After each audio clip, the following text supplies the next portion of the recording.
First up, I'd like to thank and welcome John Sewell, founder of Cosimo Art, a platform for buying and selling its users' artistic creations. On Instagram, John describes himself as a northerner, honorary Brummie, art nerd, and football nut, and he's here tonight to talk to us about about industry and identity. Please welcome John. Hi everyone. Hi, John. Shall I crack on or we could go? Awesome. So when I was invited to come and speak, I thought it'd be kind of fun to take a little chance to explore my relationship with Birmingham. As has just been said, I'm from here originally. I'm from kind of up in the Lake District, and Birmingham, I think, is a really great place to be, but I've not really had the chance since I've been here the last 5 or 6 years to really delve into why. I think that's why I thought that would be kind of a fun place to kick things off with this talk. So, like I say, I moved here about 6 years ago to study history of art. Is what I did for my bachelor's and my master's. But the reality was that I only ended up here because the sorting hat that is UCAS didn't let me go to Edinburgh, which had been my first choice, thanks to a few dodgy A-level results on my part. But thankfully, since I arrived in Birmingham, low expectations, I would say, as you will kind of come on to hear in a minute, I was really shocked by how much I loved the city and that's why I kind of decided to hang around since I graduated. And I've always really loved the kind of unique feel that this place has, and that I've really come to love. But like I said, I've always thought about this, but I've never really actually had the chance to look into why it is. So I wanted to kind of delve into that with you guys tonight. So with my background being art history, and I've always had a bit of an interest in iconography, I thought a good place to start with exploring what it is that makes up Birmingham's identity and what it is that I love about it. A good place to start would be with the crest of Birmingham, or the coat of arms. It's just a sort of artistic artifact that I've always found interesting when walking around the city when I've seen it. And as you'll see through the presentation, I think what's particularly cool about the coat of arms is that although it was devised in the 1830s, it's still very relevant to the makeup of the city today. Now, not a focus on the kind of slightly overdone forward motto at the bottom, which every project in the city is always named after. But I want to focus on the two figures either side of the crest. The man represents industry and the woman represents art. And these are obviously two of the city's kind of most proud and greatest exports. But what I've been trying to establish and delve into a bit is what's the relationship between these two in terms of how the city's kind of culture is made up. And what I found is that it's not always been the case that there's been great harmony between art and industry in the city, but the times when there have been are generally when the city does best. So I think it's worth exploring this so we can think about how we can manage this as a community and a city going forward. But I kind of want to bring you back into my kind of own personal story with the city now. And this picture I chose because it kind of sums up what my perception of Brum as a lowly northerner was before I moved here. I kind of thought the city was just grey skies and grey tower blocks. With the backdrop of even more grey skies and more grey tower blocks, and I didn't know as much else to it. I'm glad to say that I was fairly wrong, but there are elements of that is still true about Birmingham. And I think what's interesting is that although there's a noble element to what the architecture of the 60s and brutalism and all that sort of stuff, the city planning defined a lot of the city's image. That was quite a noble thing. It's never made for a particularly attractive or welcoming view for particularly outsiders. So this was kind of always where I thought Brum would probably be pretty boring, pretty dull, and there won't be much to it. And like I said, there's a little bit of that still hangs around. So hopefully, as you'll see, we're kind of moving on from that. And if you are a fan of the old brutalist stuff, as I learned a lot of people are, close your ears now. Because I was actually pretty happy to see the old library go, not long after I'd arrived. I know that might be quite a controversial thing to say, particularly as an outsider.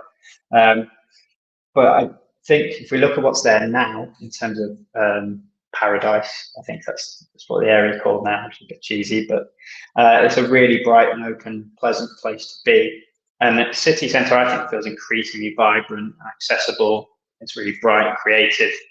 And I think there's a real sense that there's a home for art, business, technology, innovation, and all these things that we like to think encapsulate Birmingham, which I think aptly kind of reflects the essence of the city that was originally being portrayed in the city's crest.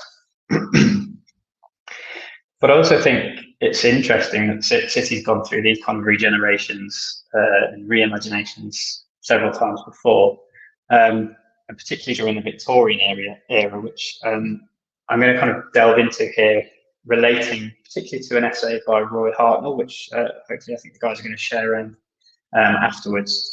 But you'll see a few quotes relating to this regeneration, and I'm going to basically paraphrase some of his research. So I'd recommend you go and look at his stuff in more detail. But I want to show that the way the city is changing now is very similar to what's happened before. And I think it's important to look at what happened then and how we can relate that to what's going on now. So the city was in a sort of similar state of confusion, I would say, at the start of the Victorian era.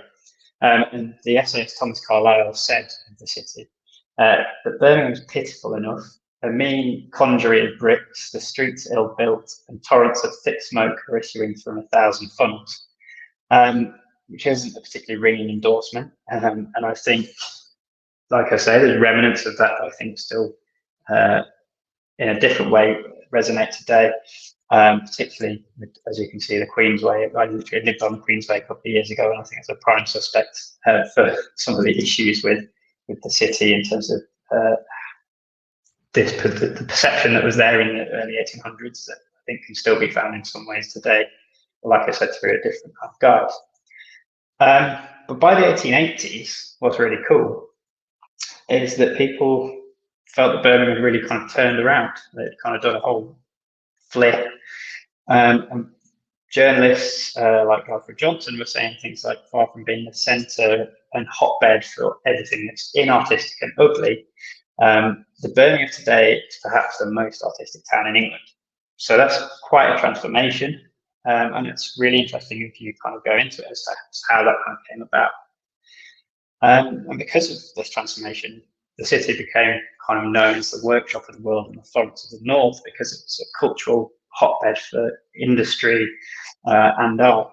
And I think, I'm not going to labour on the point, but I hope to say them talking about the Florence of the North in terms of Northern Europe and not Northern England, because Stoke is where the North starts, not Birmingham. But anyway, I think this is what's really cool about this is it's a really interesting tagline for the city that I think actually would be something that politicians of today would really aspire for and be very happy to have associated with the city.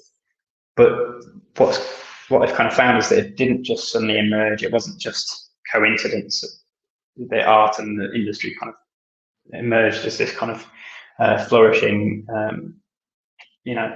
scene where things were going on. There were real concerted efforts to enable it, and that really involved collaboration between art and industry. And as the Hartnell essay details, the wealthy kind of middle classes, whose successes had come off the back of the Industrial Revolution, they patronised the arts and sponsored organisations, all of which you can pretty much see in this picture, actually, apart from the RBSA, which was not far away at the time, but there was the BMI, the Royal Birmingham Society of Artists, Birmingham Museum and Art Gallery, the Birmingham School of Art, and all these places, they worked closely with these industry leaders, but they also enabled artists like William Morris and Edward Burne-Jones to make artistic successes. And they also encouraged them to rub off on the manufacturing in turn. So they partnered up to educate up-and-coming product designers and architects as well, to kind of keep this cycle of innovation and beautiful design as well moving forward. So in turn, this kind of then drew in the likes of Charles Dickens and Camille Pissarro, who came to the city to visit and who loved it at this time, and they wanted to spend their time in the city. So it creates this really cool kind of virtuous loop of art, inspiration, success, innovation, and business and art are both working hand in hand to deliver those. But the sad thing was that then, as is always the case with Boston boom, the economic conditions eventually tightened and the artists were kind of kicked out of their spots at positions of influence in these sorts of spheres. And when the industry leaders let them go to the side, they turned to the councils and the public funding bodies, who were also too scared to back the creators as well, which is something I think we can see at times today.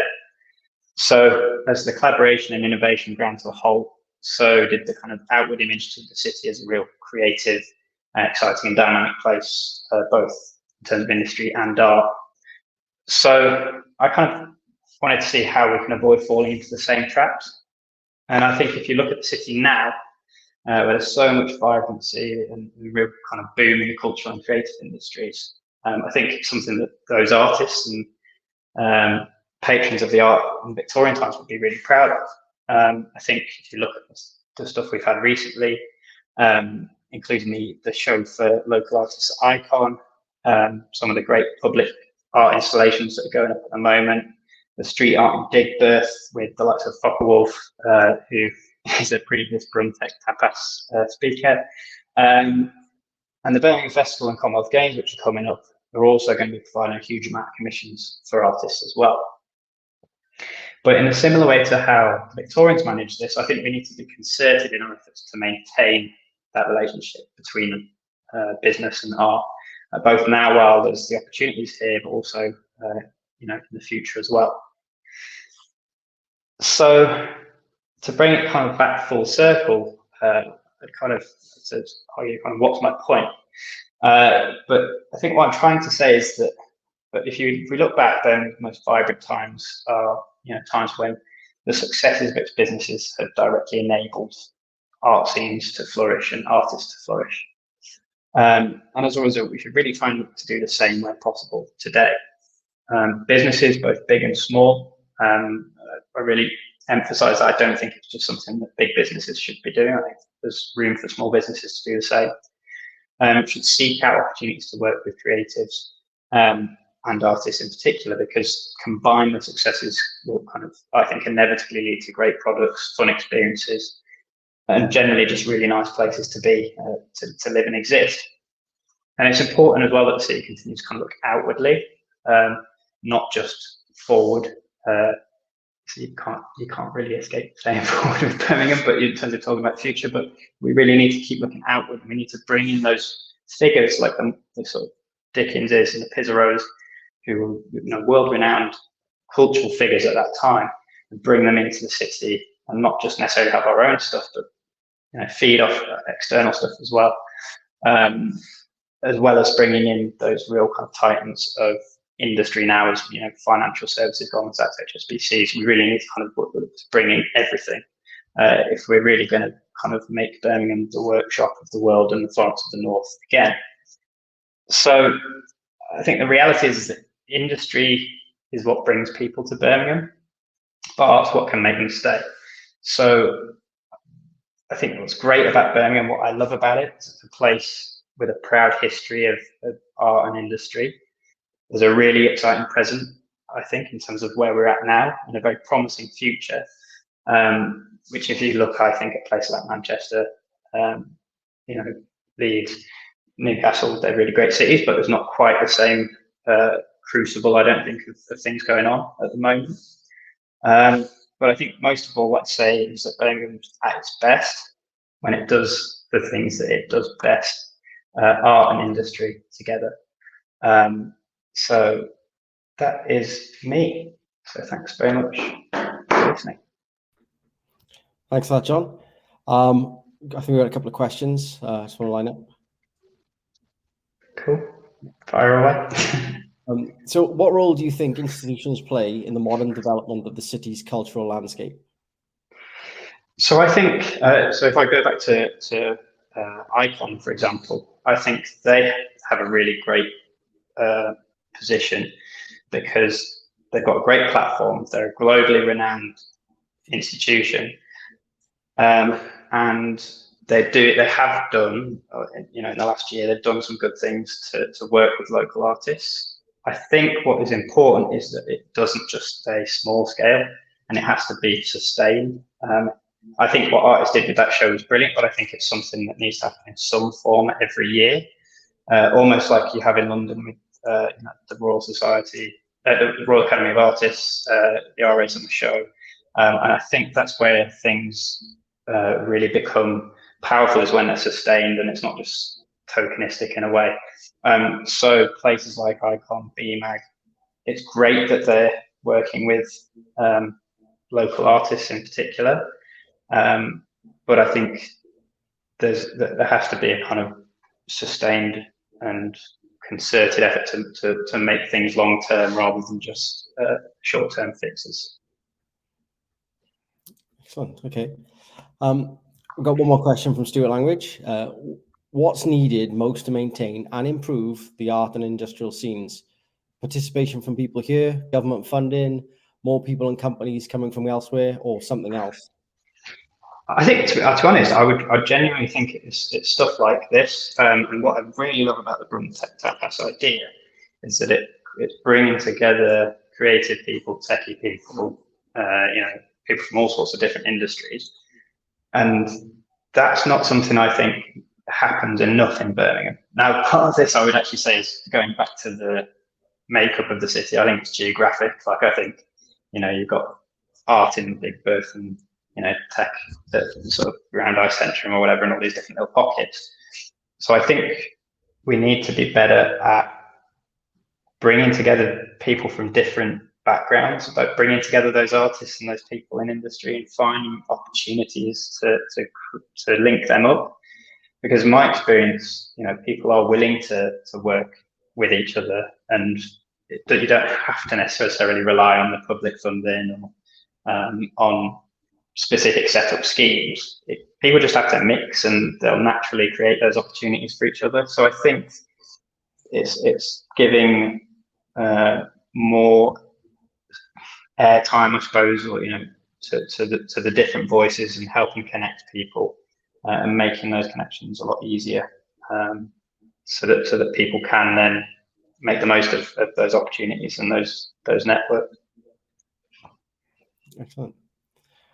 Okay, well, I want to say a big thanks for coming on. And it's really a really great talk, and some of those subjects. I think we got some of the things you mentioned, particularly some of those quotes I really loved. The artist city is the most beautiful art city in all of England. I mean, I know it pertained to that period of time, but it would be great, like you said, to kind of bring that back again. Yeah, I think it feels a bit like that now. That's what I really love, is that it does feel like we're moving in that direction, and I think that's what I find so kind of exciting. I feel like at points I was a bit harsh on Birmingham in that, but I think it's because I really love the atmosphere of the place, and I think if we keep building on this vibe, for want of a better word, I think we can really do some cool stuff as a city. I agree. So again, thanks again for coming on. And obviously, good luck with Cosmo, and hope that the project goes well with that. Cheers. Thanks very much.